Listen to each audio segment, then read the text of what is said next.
Hello, everyone. This is Margaret Manning with 60 and Me. This is the place where women over 60 come to be inspired. And today I am with Barbara Nathan. Barbara has a master's degree in psychology and a specialty in child psychology, clinical and family psychology. Welcome, Barbara.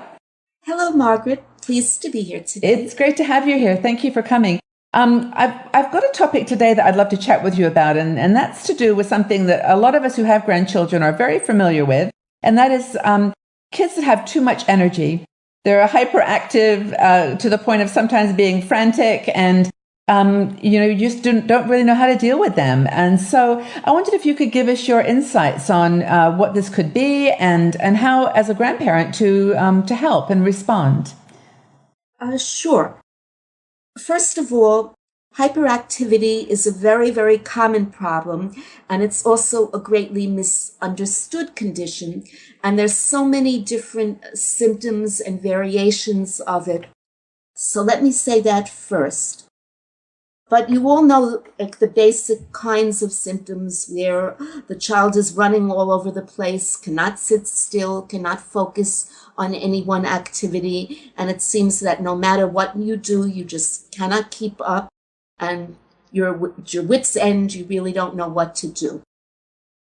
First of all, don't be too hasty in blaming yourself and your age, because there's a very good chance the problem is not with you at all, and it's with the child. There is a condition that is known as attention deficit hyperactivity disorder, or more commonly simply known as ADHD. This is extremely common, and probably more than 1 million kids are affected by it today.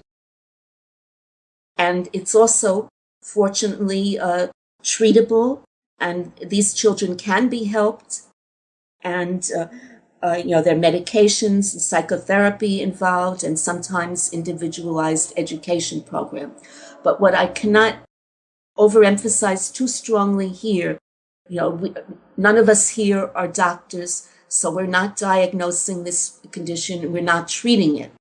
So don't automatically assume that this is the problem. You need to, if you think this could be a problem with your grandchild, take the child to the family physician or pediatrician and have a professional evaluation and let the experts determine what the situation is. They might call in a specialist, have the child evaluated in school, and take it from there. That said, there still are many things that you can do as a grandparent to help out. Now, one thing, of course, is the kind of diet that you feed your grandchildren.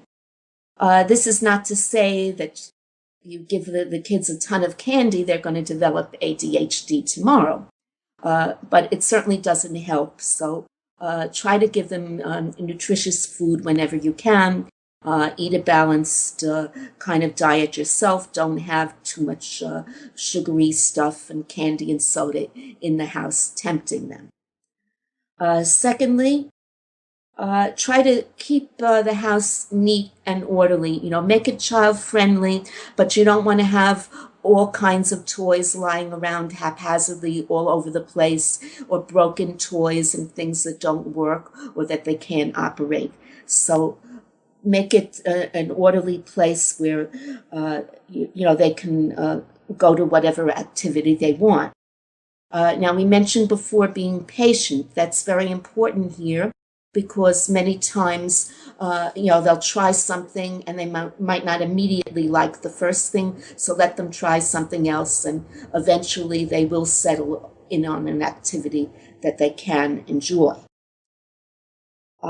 Also, keep in mind that anytime you're helping out, you're giving the parents a much-needed respite, because taking care of hyperactive children is a very demanding activity. So you're helping out, and at the same time, the children are benefiting because you're spending more quality time with them. So this is a win-win situation for everybody. So I think that this is really great advice on lots of different levels. I mean, I think your advice about, first of all, just not assuming that it's something that it isn't, and to get medical help if you think that it's, a little bit out of control, and then just some behavioral things that you can do to help calm them down. Are there any specific things that you would say to a child that would help to calm them? I mean, have you even meditation or those types of techniques that you've found? Well, maybe with older children. Yeah. I did play therapy with children as part of my family work, so that's very helpful because they might not be able to verbalize what's bothering them. Right. But then they are engaging in an activity that they enjoy, which is also therapeutic. So on a subconscious level, they can act out their inner conflicts. That actually is a really good insight. I'm glad that you mentioned that. No, that was great. Well, those are really good thoughts to leave us with, and I really appreciate your time. And if you have any questions for Barbara, please leave them in the comments below. And if you enjoyed this video, please like it and subscribe to the channel so that you can hear the videos first. Barbara, I've really enjoyed talking with you. Thank you so much for your time. I enjoyed it too. Thank you for having me.